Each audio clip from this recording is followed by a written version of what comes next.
Maman Laure Mbongo, c'est elle qui est en public, son mari l'accompagne. Il faut d'abord comprendre le type de femme des serviteurs de Dieu. À un niveau, moi je connais notre maman Viviane Dalo. Le premier type de femme de serviteurs de Dieu, c'est les femmes du premier degré. C'est-à-dire, c'est les femmes, les women of frontline. Papa Dominique Ngoï, maman Hélène Ngoï. Ouais. Un couple que j'apprécie, pasteur Timothée Kabasele, sa femme aussi Joël Kabasele. Peut choisir une femme parce que je la trouve belle parce qu'elle rabro saprada katebaya. Ou papa, quels sont les critères qui indiquent réellement une très bonne femme qui peut évidemment m'accompagner dans le ministère? Il faut d'abord comprendre le type de femme des serviteurs de Dieu. Je crois qu'avant même de se marier, il faut être clair avec ce sujet. Il existe 4 types de femmes de ministres de Dieu. 4 types. Premier type, c'est la femme du 3e degré. La femme du 3e degré, c'est votre femme. Tu ne la verras pas dans les histoires d'aimer l'église, d'aimer la pastorale, d'aimer le ministère, d'aimer les choses de l'église. Elle est chrétienne, elle aime Dieu, mais c'est pas trop son truc, les histoires de ministère. Dieu l'a appelée pour être votre femme à vous. Elle prend soin de vous et vous prenez soin de l'œuvre. Elle vous donne des enfants, elle veille sur vous pendant que vous veillez sur l'œuvre. Ministre de Dieu, écoutez-moi, toutes les femmes de serviteurs de Dieu ne sont pas les femmes qui prêchent. Dieu peut donner à un serviteur de Dieu une femme qui est seulement ta femme. C'est une bonne chrétienne, elle est dans les affaires, dans le monde séculier, elle est dans le design, elle est dans la créativité, elle fait beaucoup de choses, mais c'est ta femme. C'est ta maman de l'église, mais Dieu ne l'a pas appelée à être une femme qui est in the front line, en public. Ça existe. Je vous dirai peut-être un petit exemple, il me permettra, papa, d'en parler. Mon papa, Espérance Mbakad, il me donnait cet exemple. Je ne donnerai pas beaucoup de détails, mais il me disait, Joël, par exemple, maman Gina, notre maman, vous ne la verrez pas dans les histoires des églises. Mais le pasteur Espérance Mbakad est l'un des hommes les plus excellents dans le ministère. Allez à Mangem aujourd'hui, le nombre de parcelles qu'ils ont achetées. Mais c'est avec une femme qu'on ne voit pas toujours à l'église en train de prêcher, qui ne modère pas, qui ne prêche pas. Beaucoup de serviteurs de Dieu pensent que réussir dans le ministère, c'est avoir une femme qui chante, qui modère, qui prophétise, qui est avec toi sur les affiches. Bien sûr que non. Premier type de femme de serviteur de Dieu, femme du 3e degré. C'est une bonne chrétienne, elle comprend les choses de Dieu, elle a un grand discernement comme la femme de Moïse. Elle peut t'épargner quand Dieu même veut te tuer. Elle connaît le mystique du ministère, elle connaît les choses de l'esprit. Mais tu ne la verras pas en train de prêcher, modérer, être connue. Non, c'est ta femme et toi, tu es attaché au ministère. Deuxième type de femme de serviteur de Dieu, c'est les femmes de 2e degré. C'est-à-dire ce sont les femmes qui font plus ou moins le service de Dieu à l'église. Elle peut être à la chorale, elle peut plus ou moins modérer, elle peut à la limite s'occuper des mamans, elle peut s'occuper des jeunes femmes, certaines même s'occupent des enfants à l'écodim. Elle est chrétienne, elle a des talents, des capacités et elle est mise au service de l'œuvre de Dieu dans la maison de Dieu. Donc c'est la femme de 2e degré. Elle est utile, elle sert, elle travaille, mais vous ne la verrez pas dans le secret, vous ne la verrez pas aussi trop en public, mais elle accompagne l'homme de Dieu de cette manière-là, en servant aussi son Dieu à l'église parce qu'elle en a des capacités. Et le premier type de femme de serviteur de Dieu, c'est les femmes du premier degré. C'est-à-dire, c'est les femmes, les women of frontline. Papa Dominique Ngoï, maman Hélène Ngoï. Ouais. Un couple que j'apprécie, pasteur Timothée Kabasele, sa femme aussi Joël Kabasele. Ouais.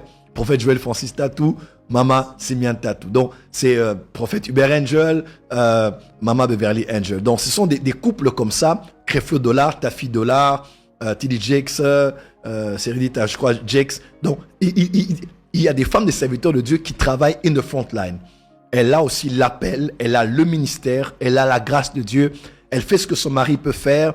Et c'est comme ça que Dieu a appelé à cette femme de pouvoir être. Et généralement, ce genre de femme, pour la plupart des cas, quitte du 2e degré pour arriver au 1er degré. On la voyait à un niveau. Moi, je connais notre maman Viviane Dalo. Ma Viviane Dalo, au départ, c'était une femme du 3e degré. Après les années, à la borne à Philadelphie, on avait une femme du 2e degré. Aujourd'hui, maman Viviane Dalo, notre maman, c'est une maman du 1er degré. Donc avant, elle travaillait à l'église, elle prêchait, elle enseignait, mais aujourd'hui, elle écrit des livres et elle prêche au même degré que son mari. Alors, serviteur de Dieu, toi qui veux épouser une femme, il faut d'abord que tu discernes aussi quand tu épouses une femme, quel type de femme elle est. Parce que les fidèles aujourd'hui vont te faire perdre. Il y a des femmes qui sont seulement, elle est seulement ta femme, mais on va commencer à te culpabiliser et à la critiquer. Nous, on attendait une momie qui allait commencer aussi à modérer. On attendait une momie qui allait aussi commencer à interpréter les prophéties. On attendait une momie. Non, elle n'est pas d'abord votre momie. Elle est d'abord la femme de l'homme de Dieu. Elle peut ne pas être une femme publique. Elle peut ne pas être une femme qui sert à l'église. Elle peut ne pas être une femme qui est publique comme votre mari ou comme la femme de l'ami de votre pasteur. On a mis la pression à beaucoup de femmes et on les a poussées à déserter de leur foyer et à devenir celles qu'elles ne sont pas censées être. Et beaucoup de femmes de serviteurs de Dieu, comme l'homme est prophète, elle est prophétesse. Comme l'homme les apôtres sont accompagnés de femmes prophétesses. Comme il est pasteur, maman pasteur. Le ministère n'est pas sexuellement transmissible, le ministère n'est pas maritalement transmissible. C'est pas parce que l'homme est prophète que la femme sera prophétesse. Quelqu'un m'a dit non, maman Simeon aussi, elle aussi prophétesse. Je dis non. Si Dieu l'a appelé, c'est Dieu qui appelle.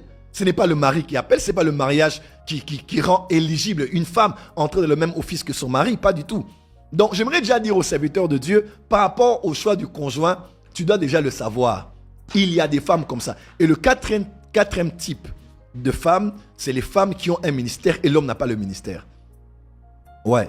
Il y a des femmes comme ça. C'est elle qui a le ministère, mais l'homme ne l'a pas. Que faire? Eh ben, l'homme doit avoir un grand cœur, hein. Maman Lorbongo.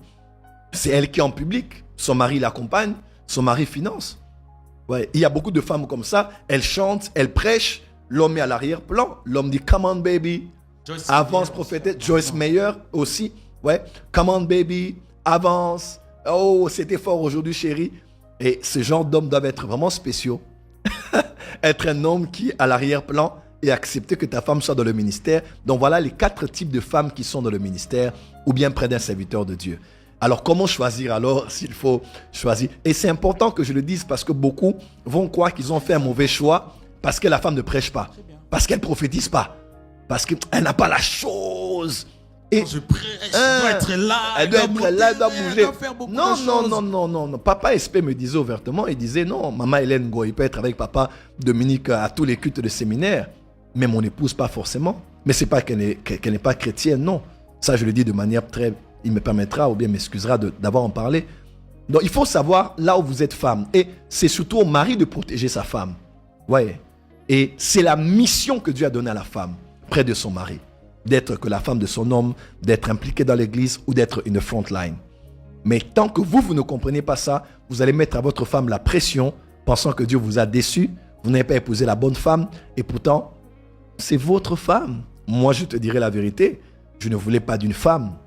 Même ma femme le sait. Je ne voulais pas d'une femme qui était dans le ministère. Je disais que moi, j'ai déjà beaucoup de combats. Je ne veux pas que ma femme entre dans mes combats. Tu vois un peu? Je me disais non, je vais épouser une femme normale qui est ma femme.